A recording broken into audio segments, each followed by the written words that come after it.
रावण झूठ के रास्ते पर चलता था, राम जी सत्य के रास्ते पर चलते थे। सत्य के रास्ते पर चलते थे तो लोग मंदिर बना के पूजते हैं, और झूठ के रास्ते पर रावण चलता था तो गली गली पुतले जलाए जाते हैं। यह है झूठ का परिणाम। तुम बोलोगे झूठ, परिणाम क्या होगा? वर्तमान को ना देखो, इस वर्तमान में किए गए कर्म का परिणाम क्या होगा उस पर तो दृष्टि डालो। जो आज है, जो तुम आज अच्छा या बुरा कर रहे हो, इसका भविष्य क्या है, कल क्या होना है, इसका उस पर दृष्टि डालना जरूरी है। भविष्य को देखना भी जरूरी है। हाँ, कहां देखना चाहिए भविष्य को?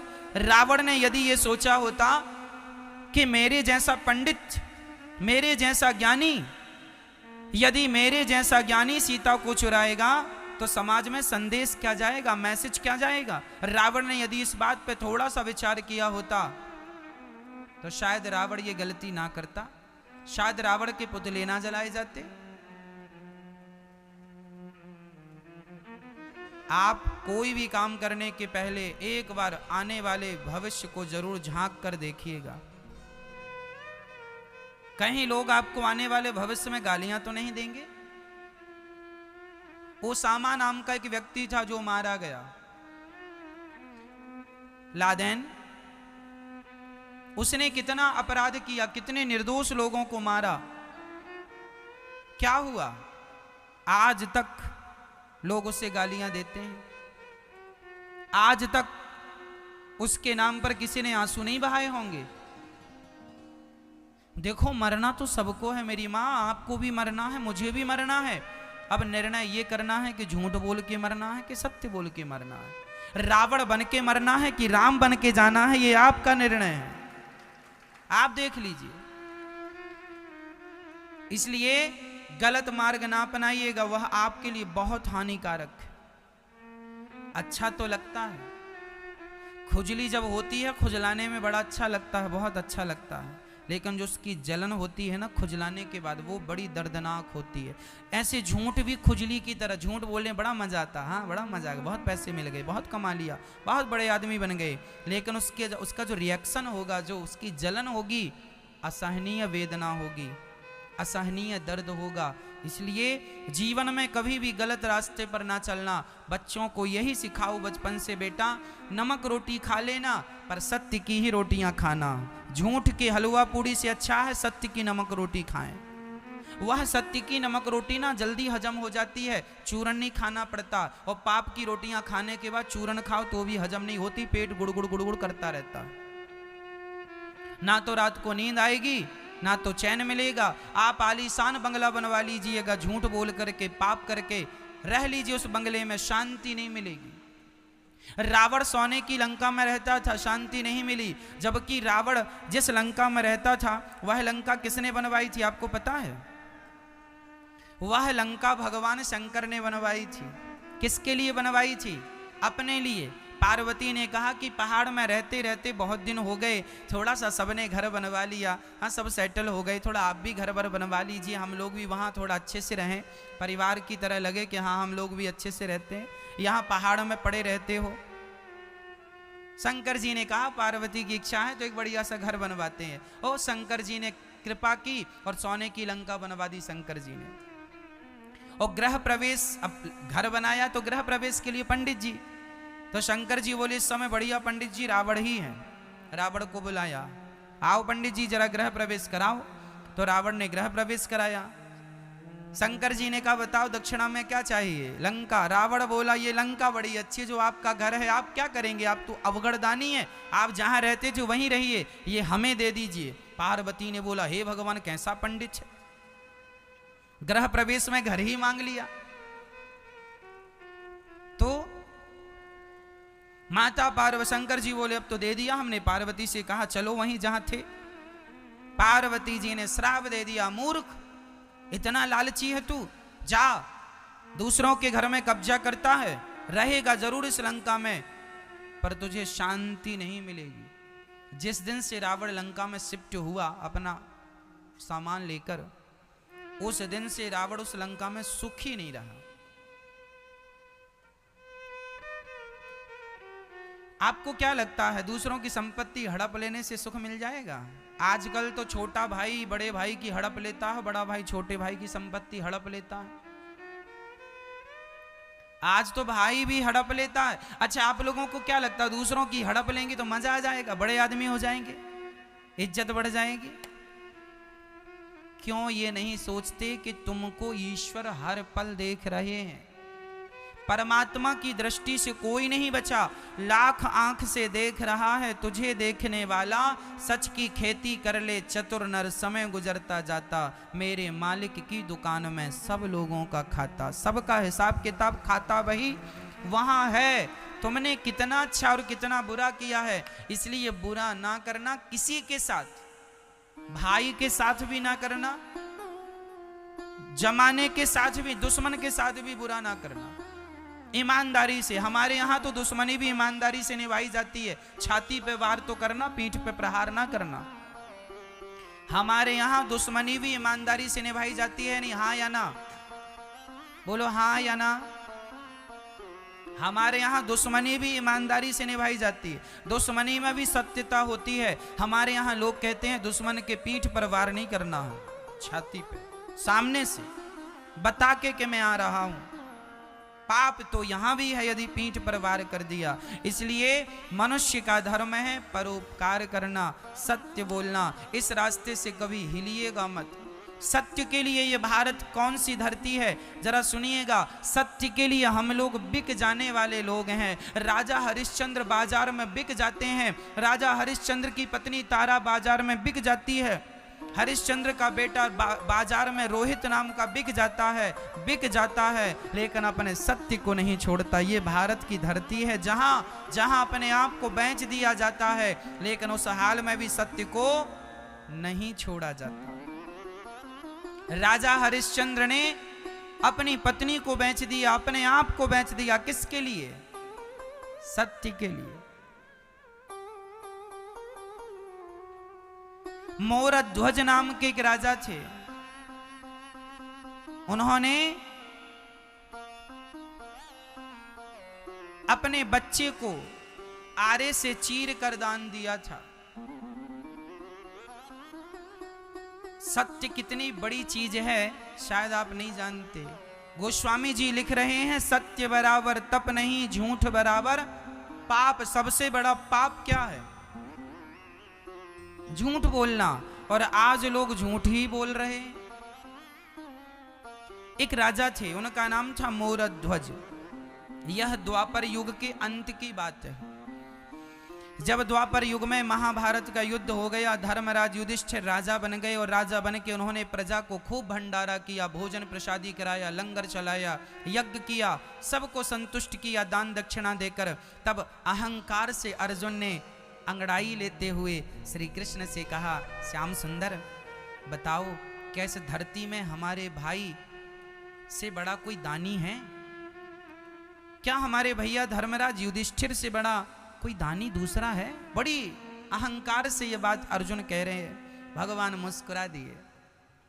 भगवान ने कहा, अर्जुन तुम्हारे भाई का नाम तो लिस्ट में सबसे नीचे है। अरे नीचे?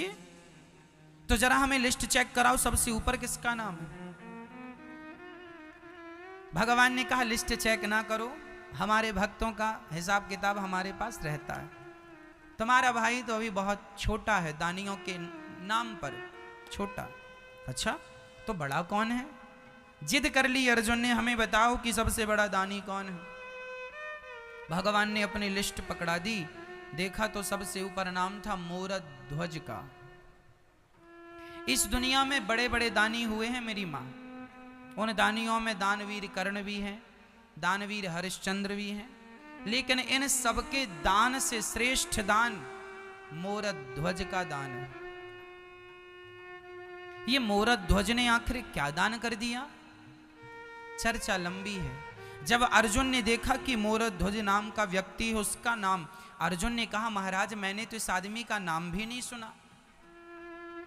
यदि दानी होता तो मेरे कानों में इसका नाम कभी ना कभी तो पड़ता।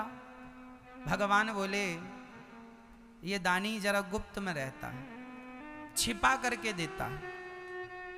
इसे जान पाना संभव नहीं। अर्जुन बोले मैं परीक्षा लेकर देखूंगा कि सच्ची दानी है कि आप पक्ष ले रहे हैं भक्त का। भगवान बोले देखो मुझे तो उस पर कोई संदेह नहीं है, सच्चा दानी है। तुम्हें फिर भी संदेह है, चलो परीक्षा ले लो। अर्जुन, कृष्ण और यमराज, यमराज जी को बुलाया गया।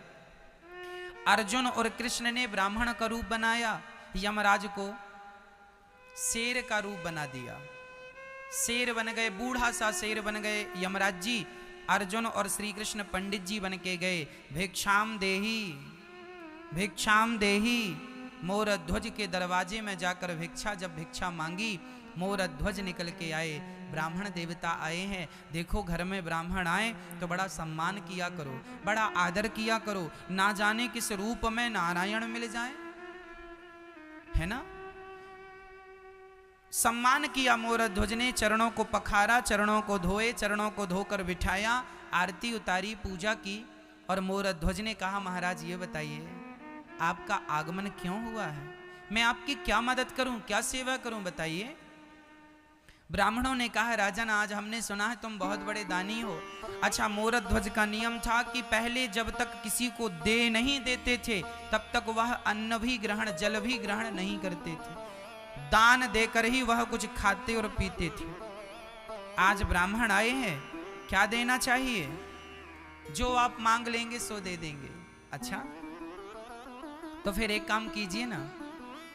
ब्राह्मणों ने कहा यदि देना हो तो हाथ में जल लेकर संकल्प लो, ऐसा तो नहीं कि हम मांगे और आप मुकुर जाओ, इसलिए पहले संकल्प।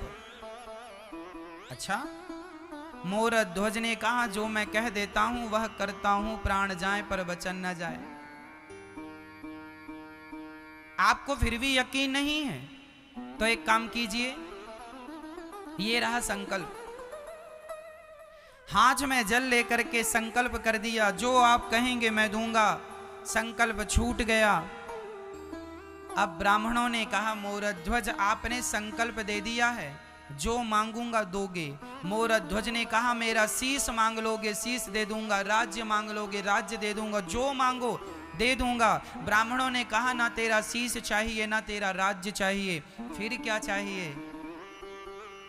कह दिया ब्राह्मणों ने महाराज मेरा शेर बाहर खड़ा है, महीने भर से भूखा है, बूढ़ा हो गया है, दांत गिर गए हैं, कुछ खा नहीं पा रहा है, उसके लिए जरा से मांस की व्यवस्था कर दीजिए,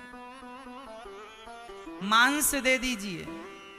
मोर ध्वज ने कहा बस इतनी सी बात, अरे मांस चाहिए, मैं अपना मांस देता हूं, आपका शेर कितना खाएगा। देखो मांस, राजा में आपका मांस नहीं ले सकता, आपका मांस जरा कड़ा हो चुका है, बूढ़ा शरीर है आपका। मैंने सुना है आपका एक छोटा सा बच्चा है। अच्छा, मोर ध्वज का एक ही बेटा था, नाम था ताम्रध्वज। अभी केवल 6 साल की आयु थी, 5 से 6 साल का बालक था, छोटा सा था।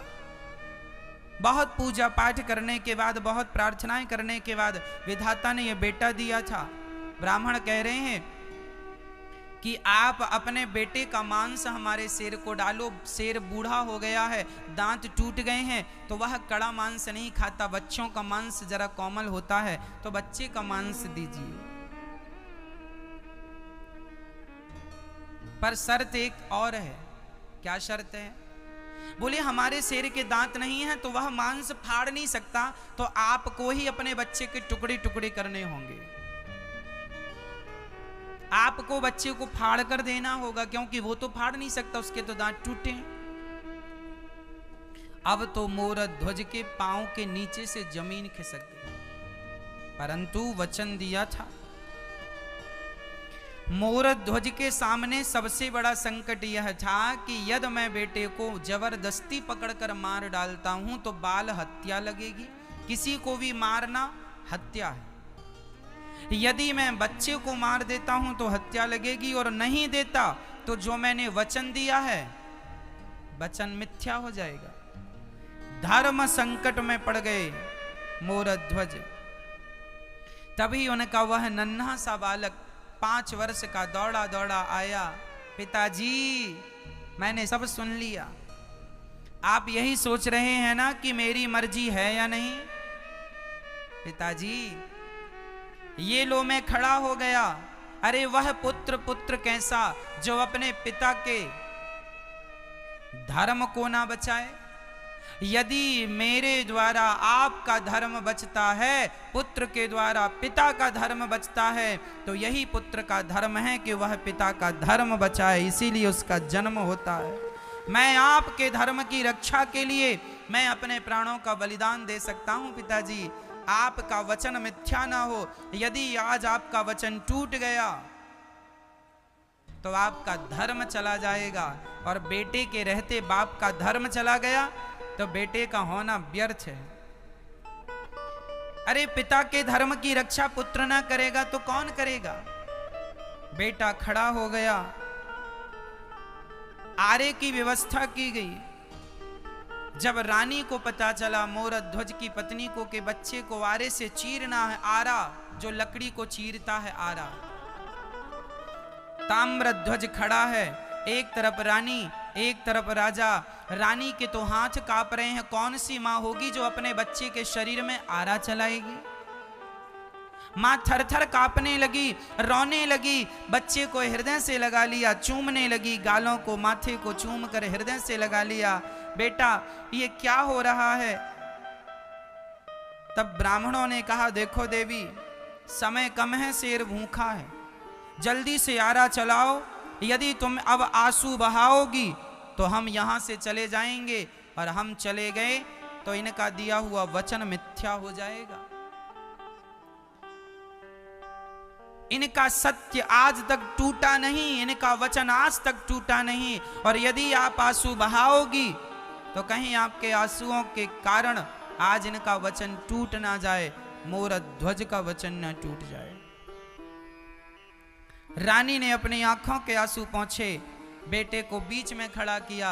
बेटे ने मां की तरफ देखा, मां पुत्र की रक्षा मत करो, मां धर्म की रक्षा करो। यदि आज पिता का वचन टूट गया, पिताजी ने जन्म से लेके आज तक कभी झूठ नहीं कहा, यदि मेरा बलिदान नहीं दिया आपने तो पिता का पहली बार वचन टूट जाएगा। और मैं आपसे कहता हूं मां, पुत्र मर जाएगा तो फिर वापस आ सकता है, पुत्र चला जाएगा तो वापस आ सकता है, पर धर्म चला गया तो वापस नहीं आएगा। इसलिए पुत्र की रक्षा नहीं, आज धर्म की रक्षा कीजिए। धर्मो रक्षति रक्षिता। खड़ा हो गया बेटा, सिर पे आरा रखा गया, एक तरफ रानी ने एक तरफ राजा ने पकड़ा, और बस आरा चलाने ही जा रहे थे कि उस नन्हे से बच्चे ने आवाज लगाई, माँ एक पल के लिए रुक जाओ। दौड़ कर गया, रुई लेकर आया, माँ के कान में रुई लगा दिया, पिता के कान में रुई। माँ ने कहा पुत्र ये रुई कान में क्यों? माँ जब आप आरा चलाओगी ना तो मैं चीखूंगा, चिल्लाऊंगा, शायद मैं दर्द के कारण बहुत जोर से चीखूं, और मेरी चीख यदि आपके कानों में चली गई तो आप आरा चलाना बंद कर दोगी माँ, और आरा चलाना बंद कर दिया तो पिता का धर्म संकट में पड़ जाएगा। इसलिए कानों में रुई लगा रहा हूं कि मैं कितना भी चीखूं, कितना भी चिल्लाऊं, पर आप आरा चलाना बंद मत करिएगा। कान में रुई लगा दिया, खड़ा हो गया, आरा चलाना स्टार्ट किया। खून की पिचकारियां दीवारों में जाने लग गईं, माँ के माथे पे खून आने लगा बच्चे का, पिता के माथे पे खून आ गया, चारों तरफ रक्त ही रक्त बिखर गया, और देखते ही देखते वह बच्चा 2 भागों में फट गया। सिर से आरा चलाया, 2 भागों में फट गया। ब्राह्मणों ने कहा इसका दाहिना अंग ले जाकर मेरे शेर को डाल दो, और इसका बायां अंग ले जाकर गटर में फेंक दो। जब ये गटर की बात आई तो मां की आंखों में आंसू आ गए। ब्राह्मणों ने कहा आपसे मना किया था कि रोना नहीं है। महाराज मैं इसलिए नहीं रो रही हूं कि पुत्र चला गया। फिर क्यों रो रही हो? महाराज इसका एक भाग आपने शेर को डालने को कहा, दूसरा फेंकने को। एक खाएगा तो दूसरा भी खिला दीजिए, कम से कम बच्चे का पूरा शरीर किसी के काम तो आएगा, गटर में यूं ही पड़ा रहेगा। इसका एक अंग आपके काम आ गया, इसका दूसरा अंग आपके काम नहीं आ सका, इसलिए मेरी आंखों में आंसू आ गए। ब्राह्मणों ने कहा अच्छा ठीक है। भगवान श्री कृष्ण ने कहा हमें भूख लगी है, जाओ भोजन बनाओ। राजा रानी ने स्नान किया और उसी हाल में भोजन बनाया। अब देखिए जरा, ये भारत की सच्ची घटना, घटी हुई घटना है। जैसे गुरु गोविंद साहब के 2 बच्चों को दीवार में चुनवा दिया गया था, ये केवल कहानी नहीं है, ये इतिहास की सच्ची घटना है, उसी प्रकार ये भी सच्ची घटना है। ये केवल कल्पना नहीं है, कहानियां नहीं है, ये घटी हुई घटनाएं। श्री भगवान ने कहा भोजन कराओ। दोनों ने भोजन बनाया और जब थाली सामने आई, भोजन जब भगवान ने ग्रहण करना शुरू किया, रोटी तोड़ी और वापस रख दी। राजन, हम आपके घर भोजन नहीं करेंगे। क्यों महाराज? आप हत्यारे हैं और हत्यारों के घर हम भोजन नहीं करते। हत्यारे? हमने कौन सी हत्या की? अभी अभी आपने बच्चे को मारा है, मेरे आंखों के सामने सिर पर आरा चलाया। महाराज वो तो आपने कहा था, हमने कहा था तो बच्चे को मार डालोगे? महाराज सत्य के लिए। अरे अच्छा, अपने सत्य के लिए बच्चे की जान ले ली? तुम हत्यारे हो, कुछ भी कहो, हम तुम्हारे घर भोजन नहीं करेंगे, जा रहे हैं। और ब्राह्मण जब जाने लगे, मोर ध्वज रोने लगे। पहली बार मेरे द्वार से कोई ब्राह्मण भूखा जा रहा है, पहली बार मेरे दरवाजे से कोई ब्राह्मण नाराज होकर जा रहा है। महाराज, आपके दरवाजे से जब कोई भूखा चला जाता है तो वह भूखा व्यक्ति आपका सारा पुण्य अपने साथ लेकर चला जाता है। कोशिश कीजिएगा कि आपके दरवाजे से कोई भूखा ना जाए। यही हम गृहस्थ लोगों का परम धर्म है, अतिथि देवो भव। मोर ध्वज ने भगवान की तरफ देखा, हे विधाता, यदि मैंने आज तक किसी का अपनी वाणी से, अपने मन से, अपने कर्म से दिल ना दुखाया हो, तो हे विधाता, मुझ में ये कलंक लगा झूठा कि मैंने पुत्र की हत्या की है। हे विधाता, मुझे इस कलंक से बचा लो। मैं सब सह सकता हूँ पर अपने माथे पे कलंक नहीं सह सकता। हे विधाता, मेरा पुत्र मुझे लौटा दो। यदि नहीं लौटाया तो जमाना सच कहेगा, सच्ची यही कहेगा, कैसा पिता था, उसने अपने पुत्र को मार डाला। बेटा ताम्रध्वज, बेटा एक बार तू जिंदा होकर अपने पिता के धर्म को बचा ले। और ये कहकर मोर ध्वज मूर्छित होकर गिर पड़े। तभी अंदर से दौड़ता हुआ वही बालक, वही ताम्रध्वज ज्यों का त्यों लौट कर आ गया। पिताजी, मैं मर कर भी आपका धर्म बचाऊंगा, और आपके धर्म के लिए जिंदा होना पड़ा सो मैं जिंदा होकर भी आपके धर्म को बचाऊंगा। दौड़ कर आ गया और अपने पिता के हृदय से लग गया। पिता ने देखा तो ना वहाँ कोई शेर था, ना कोई ब्राह्मण थे, वहाँ तो भगवान श्री कृष्ण खड़े थे और अर्जुन आंखों में आंसू लिए खड़े थे। अर्जुन मोर ध्वज के चरणों में गिर पड़े। महाराज क्षमा कर दो, सच्ची कहा था भगवान ने कि आपके जैसा दानी कोई नहीं है। अरे धन का दान बड़ा नहीं है, शरीर का दान बड़ा नहीं है, अपना माथा भी, अपना सिर भी काट के चढ़ा देना बड़ा नहीं है, लेकिन अपने पुत्र का दान, अरे पुत्र का दान करना भी बड़ी बात नहीं है। पर पुत्र का दान इस प्रकार आरे से चीर कर कोई पिता दे सकता है तो केवल मोर ध्वज है। मोर ध्वज की आंखों में आंसू आ गए। भगवान से कहा, प्रभु आप हैं क्या? आपको मुझ पर विश्वास नहीं था कि मैं आपके कभी सत्य को टूटने नहीं देने वाला हूं?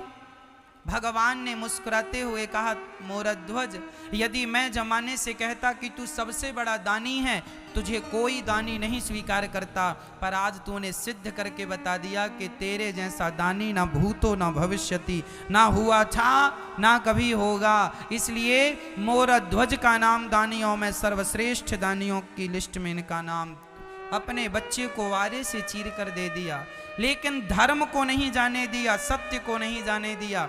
अब यहां मैं आपको एक सारांश सुनाता हूं। मोरध्वज ने किसकी रक्षा की?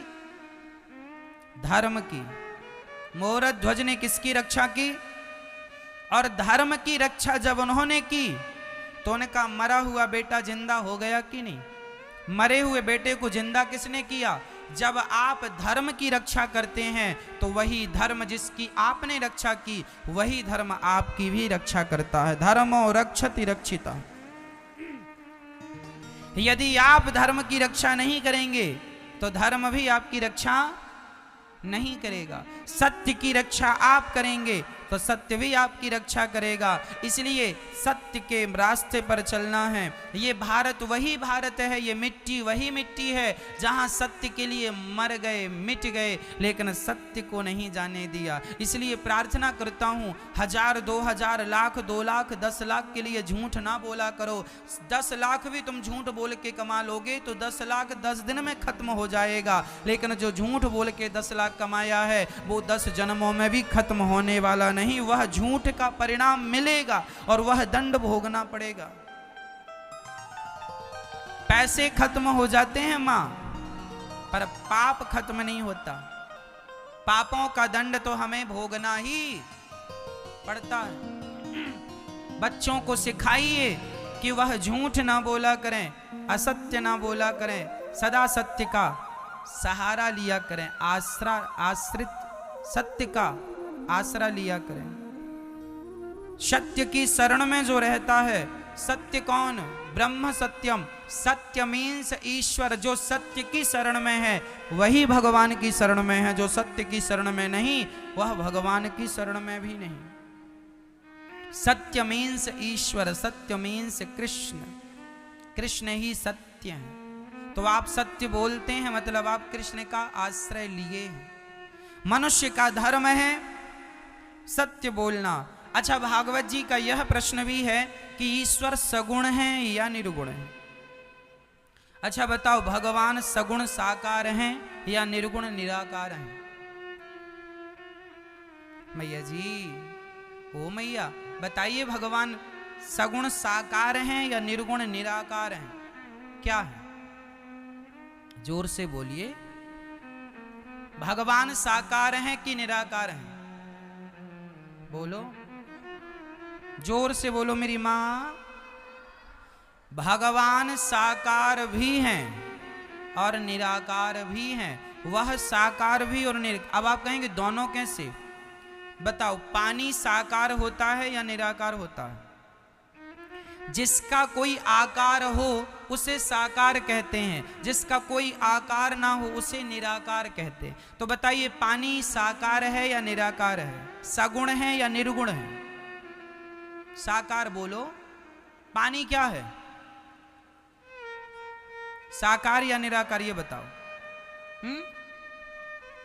पानी निराकार होता है। पानी का कोई आकार नहीं होता। पानी का कोई आकार है? पानी का कोई आकार नहीं होता। लेकिन वही पानी जब आप फ्रिज में रख देती हैं तो वही पानी बर्फ बन जाता है। पानी का तो आकार नहीं था, लेकिन बर्फ का आकार था। उसी तरह पानी निराकार है, पर पानी ही बर्फ बन गया तो उसका आकार हो गया। किसके कारण? फ्रिज के कारण। उसी तरह ईश्वर तो निराकार है, लेकिन भक्तों के प्रेम की फ्रिज के कारण वही निर्गुण निराकार परमात्मा भक्तों के लिए सगुण साकार राम और कृष्ण बन करके प्रकट होते हैं। वही भगवान जो निराकार थे वही भक्तों के लिए क्या बन गए? साकार। तो कोई ये कहे कि मैं तो निराकार की पूजा करता हूं, तो भाई तू अच्छा है। कोई कहे मैं साकार की पूजा करता हूं, भाई तू भी अच्छा है। दोनों अच्छे हैं। अब समस्या ये होती है, लोग झगड़ा करते हैं। साकार वाला कहता है मैं अच्छा हूं, तू गलत है निराकार वाले से। निराकार वाला कहता मैं अच्छा हूं, तू गलत है। कोई गलत नहीं है। यदि कोई मंदिर जाके मूर्ति को प्रणाम करता है वह भी अच्छा है, और कोई सब में भगवान देखकर सब में प्रणाम करता है वह भी। एक सज्जन ने हमसे कहा, महाराज जी कि भगवान तो सब जगह है। हाँ हाँ, सब जगह। तो सब जगह भगवान है तो फिर मंदिर जाने की क्या जरूरत है? जब भगवान सब जगह ही है तो फिर मंदिर जाने की जरूरत ही क्या? फिर मंदिर क्यों बनाए जाते हैं? लाखों रुपए खर्च किए जाते हैं मंदिर के नाम पर। फिर क्या जरूरत है मंदिर बनाने की जब भगवान सर्वत्र है? हरि व्यापक सर्वत्र समाना, कण कण में भगवान है। तो फिर मंदिर की क्या जरूरत है? हमने कहा भाई देखो, हवा तो सब जगह होती है। हवा सब जगह होती है, पर गर्मी बहुत लग रही हो तो सब जगह की हवा काम नहीं करती। कूलर के सामने की हवा काम करती है, एसी की हवा काम करती है। हवा तो सब जगह है, लेकिन एसी की हवा का आनंद ही कुछ और है, कूलर की हवा का आनंद ही कुछ और है। पंखे में हवा ज़्यादा है, एसी में हवा ज़्यादा है, कूलर में हवा ज़्यादा है। हवा तो सब जगह है, लेकिन यहाँ हवा की मात्रा अधिक है। उसी प्रकार परमात्मा तो सब जगह होते हैं, लेकिन मंदिर में पॉजिटिव एनर्जी ज़्यादा है, ईश्वर वहाँ ज़्यादा मात्रा में है। जैसे पंखा के सामने हवा ज़्यादा मात्रा में है। हवा तो सर्वव्यापी है, हवा तो सब जगह है, लेकिन पंखे के सामने हवा ज़्यादा है या नहीं? हाँ या ना? कूलर के सामने हवा ज़्यादा है। उसी तरह ईश्वर तो सब जगह है, पर मंदिर में ईश्वर ज़्यादा है। कैसे ज़्यादा है? आप किसी भी मंदिर में जाइए, बैठ जाइए, वहाँ पॉजिटिव एनर्जी है, वहाँ शांति है। क्यों? क्योंकि वहाँ सारे भक्तों के चरण पड़ते हैं, सारे भक्त मंदिर जाते हैं, सब पॉजिटिव एनर्जी लेकर जाते हैं, सबके मुंह में भगवान का नाम होता है, भगवान के प्रति भाव होता है। वह पॉजिटिव एनर्जी, कोरोना का मरीज जहां होगा वहां संभावना है कि कोरोना होगा। कोरोना का मरीज जहां होगा वहां संभावना है कि कोरोना होगा। मलेरिया का मरीज जहां होगा वहां संभावना है कि मलेरिया के बैक्टीरिया वहां हो सकते हैं। उसी प्रकार टाइफाइड के यदि मरीज है, संभावना है कि जहां वो है वहां टाइफाइड के बैक्टीरिया हो सकते हैं। उसी प्रकार जहां भक्तों का आना जाना लगा है वहां भक्ति के भी बैक्टीरिया ज़्यादा मात्रा में पाए जाते हैं, इसलिए वहां पॉजिटिव एनर्जी है, वातावरण पॉजिटिव है। इसलिए भक्तों के लिए मंदिर एक आस्था का केंद्र है। इसलिए मंदिर जाना बुरा नहीं है। भगवान तो सब में है, यदि सब में है भगवान तो मंदिर में भी तो भगवान है। सबसे मंदिर अलग तो नहीं है। अब कोई कहे भगवान सब में है तो मंदिर की क्या अरे पगले, जब भगवान सब जगह है तो मंदिर भी तो सब जगह में ही एक जगह है। सब जगह से क्या मंदिर की जगह अलग है? हाँ या ना? क्या सब जगह से मंदिर की जगह अलग कर दी गई? यदि सब जगह ईश्वर है तो मंदिर में भी ईश्वर है। पर कुछ लोगों को तो केवल बहाना चाहिए लड़ने झगड़ने का। मंदिर क्यों जाते हो? भगवान तो सब जगह है। अरे भाई, हम जाते हैं, तेरे से किराया थोड़ी मांग रहे हैं। तू अपना काम कर, तू जो मानता है तू मान, हमें जो मानने हैं हम मानेंगे। वाद विवाद करने से कोई अर्थ नहीं, व्यर्थ की बकवास करने से कोई। बातें होनी चाहिए, डिस्कस होना चाहिए, पर उन बातों पर डिस्कस होना चाहिए जिनका कोई अर्थ है, जिसका कोई सार है। व्यर्थ की बकवास करने से क्या फायदा है? इसलिए भगवान सब जगह हैं तो मंदिर में भी है। बिहारी जी की मूर्ति किसी ने हाथ से बनाई नहीं है, बिहारी जी को श्री हरिदास जी ने प्रकट किया है। जगन्नाथ जी, जगन्नाथ उड़ीसा में जगन्नाथ भगवान विराजे हैं पूर्व दिशा में। जगन्नाथ भगवान का हृदय आज भी मेरी और आपकी तरह दिल धड़कता है। आपको पता है, जब 2 आषाढ़ आते हैं, जब 2 आषाढ़ आते हैं तब जगन्नाथ जी का हृदय परिवर्तन होता है। इस प्रक्रिया को आप लोग जानते हैं या नहीं? 20 साल में, 25 साल में या 16 साल में एक बार जब भी 2 आषाढ़ आते हैं। 2 आषाढ़ कब आते हैं? जब पुरुषोत्तम महीना, 3 साल में एक बार पुरुषोत्तम महीना आता है, जिसे अधिक मास भी कहते हैं। जब वह अधिक मास आषाढ़ में आता है तो 2 आषाढ़ हो जाते हैं। जेठ में आता है तो 2 जेठ हो जाते हैं। सावन में आता है तो 2 श्रावण हो जाते हैं। ऐसे जब आषाढ़ में आता है तो 2 आषाढ़ हो जाते हैं। जब भी 2 आषाढ़ आते हैं तो जगन्नाथ भगवान का हृदय परिवर्तन होता है। हृदय परिवर्तन क्या है? पूरी दुनिया में केवल जगन्नाथ भगवान का ही शमशान है। जगन्नाथ भगवान को क्या किया जाता है? हृदय परिवर्तन के लिए नए जगन्नाथ भगवान बनाए जाते हैं लकड़ी के, और जगन्नाथ भगवान नए बना के पुराने जगन्नाथ भगवान का जो हृदय है, कहते हैं भगवान श्री कृष्ण जब गए धरती छोड़कर तो अर्जुन ने भगवान के शरीर को चिता में रख के जलाया तो भगवान का संपूर्ण शरीर तो जल गया, पर भगवान का हृदय धड़कता हुआ जला नहीं, वह धड़कता ही रहा। तब अर्जुन ने भगवान से कहा मन से, भाव से, कि प्रभु आपका हृदय तो जलता नहीं, मैं क्या करूं? तब आकाशवाणी हुई, अर्जुन मेरे हृदय को समुद्र में फेंक दे। भगवान के हृदय को समुद्र में फेंक दिया गया। समुद्र की लहरों ने उस हृदय को जगन्नाथपुरी तक पहुंचा दिया। जगन्नाथपुरी के राजा थे इंद्रद्युम्न। इंद्रद्युम्न नाम के राजा ने, उन्हें स्वप्न आया कि मेरा हृदय समुद्र के किनारे पड़ा है, उसे उठा कर लाओ। और जगन्नाथ जी की प्राण प्रतिष्ठा स्वयं ब्रह्मा जी ने कराई थी। तो भगवान के हृदय में अंदर वह भगवान का धड़कता हुआ दिल इंद्रद्युम्न ने प्रवेश कराया था, ब्रह्मा जी के साथ प्रवेश करा दिया। आज इस बात को हजारों साल बीत गए। आज जब 2 आषाढ़ आते हैं तो जगन्नाथ जी नए बनते हैं और पुराने जगन्नाथ जी का हृदय निकाल के जो बूढ़ा पुजारी हो जाता है, उस बूढ़े पुजारी की आंखों में पट्टी बांध करके और वह हृदय निकाल के नए जगन्नाथ जी के अंदर डाला जाता है। और पुराने जगन्नाथ जी को शमशान में, वहां खुद का भगवान जी का शमशान है, जमीन में गड्ढा खोद के शमशान में ठाकुर जी का अंतिम संस्कार किया जाता है। यह जगन्नाथ जी की सच्ची घटना, हर जब भी 2 आषाढ़ आवे तो ये आप लोग देख सकते हैं, सब चीजें स्पष्ट हैं। जो पुजारी जी भगवान का हृदय परिवर्तन करते हैं, वह 1 साल के भीतर प्राण त्याग देते हैं। पुजारियों में स्वप्न दे के भगवान बताते हैं कौन सा पुजारी हृदय परिवर्तन करेगा। और जिस लकड़ी के भगवान जगन्नाथ जी बनाए जाते हैं, वह नीम की लकड़ी होती है। कौन सी लकड़ी? नीम की। पर उस लकड़ी में वह नीम की लकड़ी अलग होती है। भगवान स्वयं सपना देख के बताते हैं कि कहां पर वो नीम की लकड़ी है, कहां पर नीम का, उस नीम पर शंख चक्र के निशान होने चाहिए। सामान्य कोई नीम नहीं। सामान्य नीम तो आपके बठिंडा में भी बहुत सारी नीम के पेड़ लगे हैं, लेकिन ये नीम नहीं। उस नीम में शंख चक्र के निशान होने चाहिए।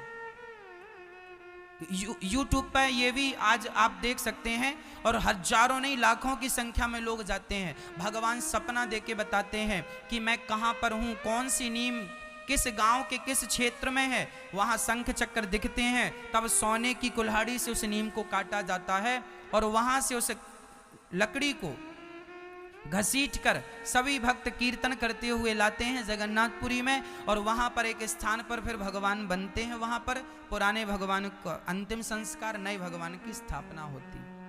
तो ये जो जगन्नाथ जी हैं, ये कोई मूर्ति नहीं है भक्तों। इनका हृदय आज भी हमारी और आपकी तरह धड़क रहा है। भगवान हमारे और आपके लिए आज भी जगन्नाथ जी हाथ पसारे खड़े हैं। कोई जाए तो भगवान हृदय से लगाए, कोई जाए ही ना तो कैसे हृदय से लगाएंगे। तो ये भगवान का प्रत्यक्ष दर्शन आप कर सकते हैं। तो देखिए, कोई कहे कि भगवान तो निराकार हैं, भगवान निराकार हैं। जगन्नाथ जी जो हैं वह निराकार स्वरूप ही है। जगन्नाथ जी के हाथ नहीं है, जगन्नाथ जी की आंख नहीं है, जगन्नाथ जी के पांव नहीं है, मतलब वह निराकार रूप में ही वहां स्थापित है। साकार रूप में वही भगवान बिहारी जी हैं, द्वारिकाधीश जी हैं, है ना, पंढरपुर में ठाकुर विठलनाथ जी हैं। तो ये भगवान ही है, ये कोई मूर्तियां नहीं है। जाकी रही भावना जैसी, प्रभु मूरत देखी तिन तैसी। कोई मूर्ति में पत्थर को देखता है, कोई भगवान में पत्थर देखता है, तो कोई पत्थर में भगवान को देख लेता है। ये तो अपनी अपनी श्रद्धा है, अपना अपना भाव है। जाकी रही भावना जैसी, प्रभु मूरत देखी तिन तैसी। तो भगवान सगुण भी हैं और निर्गुण भी हैं, इसमें कभी विवाद ना हो, मतभेद और मनभेद बिल्कुल ना हो। बात समझ में आ रही है? इसमें झगड़ा ना हो किसी का किसी से कि तुम साकार वाले हो, हम निराकार। ना ना, एक ही है। बिना साकार के निराकार में मन लगाया नहीं जा सकता। अच्छा एक बात बताओ, आपसे हम कहें जरा अपनी आंख बंद करो और अपनी माँ का ध्यान करो। आपकी माँ कैसी है? आपकी माँ दिखने में कैसी, आंखें कैसी हैं, गाल कैसे हैं? जरा आप अपनी माँ का इमेजिन करो। आपकी माँ की तस्वीर आपकी आंखों में आती है कि नहीं? आएगी? हाँ या ना? करके देख लो। आंख बंद करो और अपनी माँ का ध्यान करो, आपकी माँ कैसी दिखती है। अपने आप माँ की सूरत शकल आपकी आंखों के सामने आएगी। करके देख लो 1 मिनट में। मैया प्रैक्टिकल करो, आंख बंद करो सब और अपनी माँ का ध्यान करो, आपकी माँ कैसी दिखती है। माँ की आंखें कैसी हैं, गाल कैसे हैं, रंग रूप कैसा है, जरा इमेजिन करो अपने आप। आगे? हाँ या ना? बस खोल दो। माँ आंखों के सामने आई या नहीं? हाँ या ना? अब देखो, आपकी आंखों के सामने माँ क्यों आई? क्योंकि आपने अपनी माँ को देखा है। यदि कोई बच्चा जन्म लेता ही उसकी माँ मर जाए और उसके सामने माँ की कोई फोटो तस्वीर भी ना हो, और उस बच्चे से कहा जाए चल अब तू अपनी माँ को देख, आंख बंद करके ध्यान लगा, तो क्या उसके ध्यान में उसकी माँ आएगी? जवाब दो। क्या उस बच्चे के ध्यान में उसकी माँ आएगी? अरे भाई, ध्यान में भी माँ तब आती है जब माँ को देखोगे तब। उसी प्रकार भगवान भी ध्यान में तब आएंगे जब भगवान को मंदिर में जाके देखोगे। देखोगे नहीं तो ध्यान में आएगा क्या? कुछ नहीं, 0 सन्नाटा, सन्नाटा ही सन्नाटा, अंधेरा ही अंधेरा, कुछ नहीं। इसलिए ध्यान में भगवान आए, उसके पहले भगवान को देखना पड़ता। इसलिए हमारे पूर्वजों ने भगवान को प्रकट किया कि प्रभु यहाँ बैठो और भक्तों को दर्शन दो ताकि आप इनके ध्यान में आ सकें। इसलिए बिहारी जी हैं, जाओ बिहारी जी का दर्शन करो, मन मंदिर में बसाओ और घर में बैठ के उन्हीं का ध्यान करो। जाओ जगन्नाथ जी को देखो, उनको दर्शन करो, मन मंदिर में बसाओ और फिर घर में बैठ के उन्हीं का ध्यान करो। यही है ध्यान। ध्यान में भगवान तब आएंगे जब आप देखेंगे, बिना देखे नहीं आएंगे। तो भगवान साकार भी हैं और निराकार भी हैं। भगवान के अवतार कितने हैं? 24 अवतार। नारायण नारद हरि कपिल देव श्री राम, हंस हयग्रीव मोहिनी दत्तात्रेय सुखधाम। नरसिंह वामन व्यास जी ऋषभ देव कौमार, यज्ञ पुरुष धनवंतरी बुद्ध कल के अवतार। पृथुराजा 12 पुनि कृष्ण चंद्र भगवान, परशुराम मत्स्य कमठ पद्म पुराण प्रमाण। अच्छा बताइए, भगवान के अवतार कितने हैं? कितने अवतार हैं हमारे भगवान जी के? 24। कौन कौन से? अच्छा बताओ, हमारे भगवान कितने हैं? सनातन धर्म में, हिंदू धर्म में भगवान कितने हैं? आप लोगों को कितना पता है? बताओ कितने भगवान हमारे यहां? जोर से बोलो, कितने? 33 करोड़। कौन बोल रहा? हाँ हाँ, आप गलत नहीं बोल रहे हैं, आपने सुना है इसलिए बोल रहे हैं। आज हम आपको बताएंगे ये 33 करोड़ कौन है। देखो, हिंदू धर्म में सबसे बड़ी विडंबना यह रही है कि आप तक सही जानकारी नहीं पहुंची, इसलिए आपको सही नॉलेज नहीं है। आज हम बताएंगे भगवान कितने हैं। देखो, भगवान एक होते हैं, तो ये फिर 33 करोड़ जो हैं ये कौन है? ये भगवान नहीं है, यह देवता है। हमारे देवता कितने हैं? देवता और देवियां, देवी और देवता कितने हैं? जैसे इंद्र देवता है, इंद्र भगवान नहीं है। गणेश जी देवता है, गणेश जी भगवान नहीं है, है ना। अग्नि देवता है, अग्नि भगवान। सूर्य देवता है, सूर्य भगवान नहीं है। चंद्रमा देवता है, चंद्रमा भगवान। बृहस्पति देवता है, बृहस्पति भगवान। मंगल देवता है, मंगल भगवान।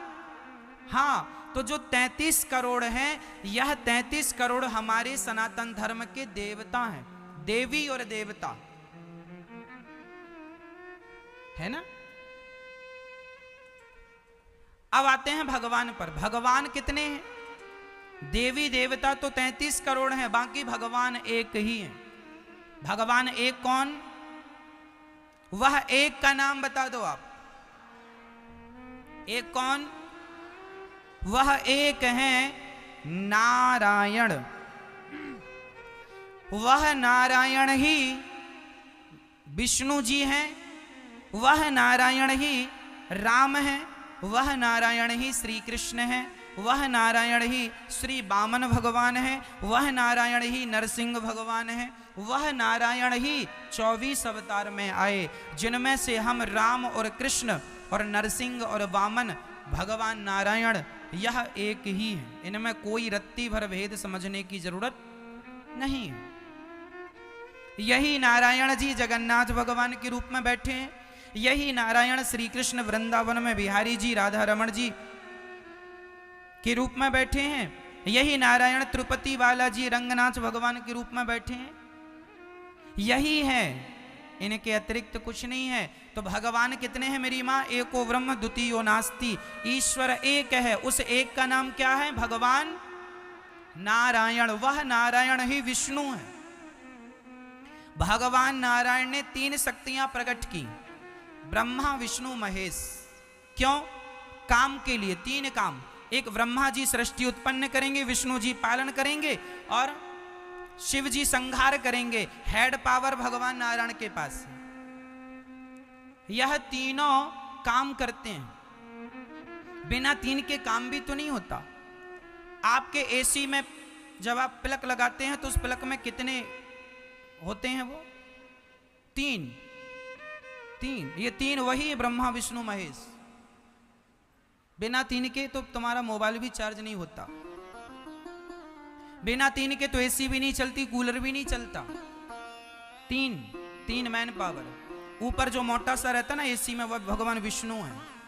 इस तरफ वाले ब्रह्मा जी, इस तरफ वाले शंकर जी। 3 यही है।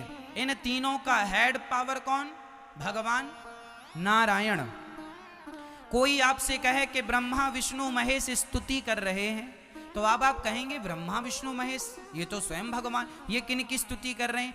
यह नारायण भगवान की स्तुति। भगवान नारायण वो क्षीर सागर पर लेटे, कुछ करते नहीं है भगवान। वो पांव माता लक्ष्मी दबाती हैं, वह आनंद से लेटे लेटे सब देखते हैं। ब्रह्मा जी क्या कर रहे हैं? भगवान देख रहे हैं। विष्णु जी क्या कर रहे हैं? देख रहे हैं, है ना। तो वह ब्रह्मा विष्णु महेश 3 रूपों में भगवान नारायण ही ब्रह्मा बने, भगवान नारायण ही विष्णु, भगवान नारायण ही शिव। वह 3 रूपों में डिवाइड हो गए अपने काम को करने के लिए।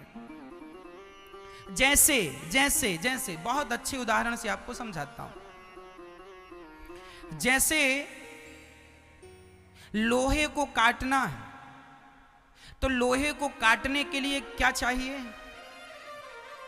क्या चाहिए भाई? लोहे को काटने के लिए पहले लोहे की छेनी बनाई जाती है, पहले लोहे की हथौड़ी बनाई जाती है, हाँ या ना?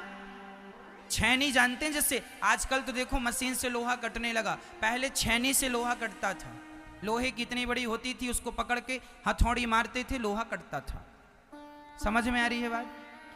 लोहा को काटने के लिए क्या चाहिए? लोहा।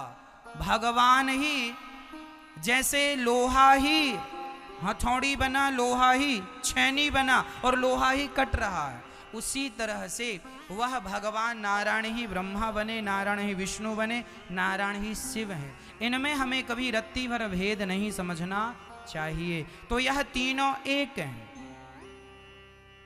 तो भगवान कितने हैं और देवता कितने हैं?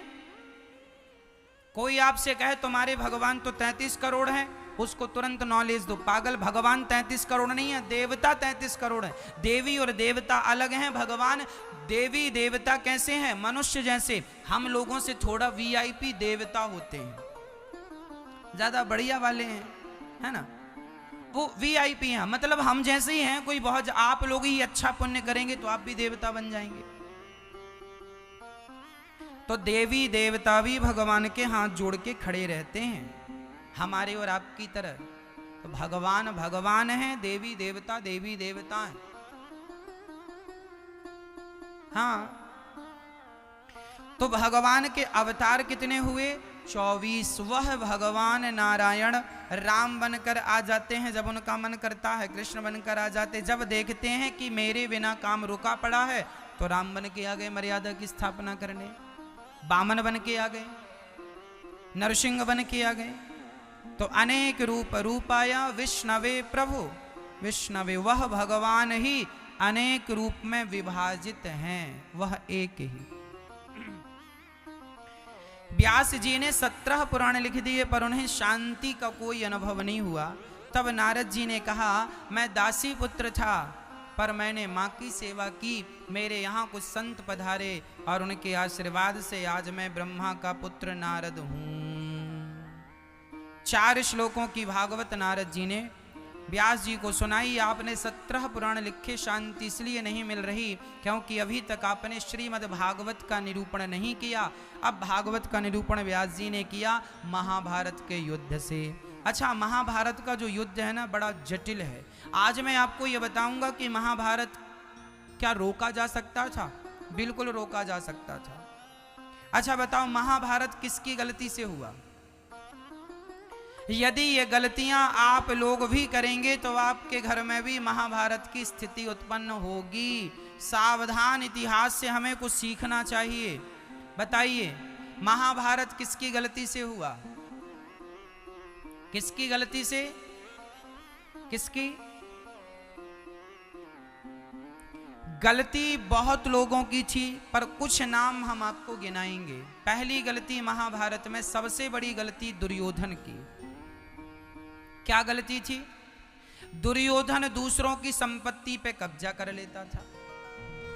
उसने पांडवों के इंद्रप्रस्थ पर क्या कर लिया? कब्जा कर लिया। जब आप दूसरे की संपत्ति पर कब्जा करेंगे तो आप ये ना सोचिएगा कि आपकी जय जयकार होगी, आपका सर्वनाश होगा। करिए तो सही। कौरवों ने कब्जा किया, पांडवों के इंद्रप्रस्थ को अपना लिया। कहा गया कि 12 साल वनवास पांडव जाएंगे और 1 वर्ष का अज्ञातवास पूरा करके आएंगे तो हम उनका राज्य उन्हें वापस कर देंगे। लेकिन विडंबना यह थी कि जब पांडव लौट कर आए तो उन्हें उनका राज्य नहीं दिया गया, बल्कि उनसे कहा गया महाभारत करके ले लो, युद्ध करके ले लो, जीत सको तो जीत लो। अच्छा मैया जी, यदि दुर्योधन जिद ना करता तो क्या महाभारत होता? पहली शिक्षा हमें यह मिल रही है कि हमें जरूरत से ज्यादा लालची नहीं। इसके लिए कहावत है,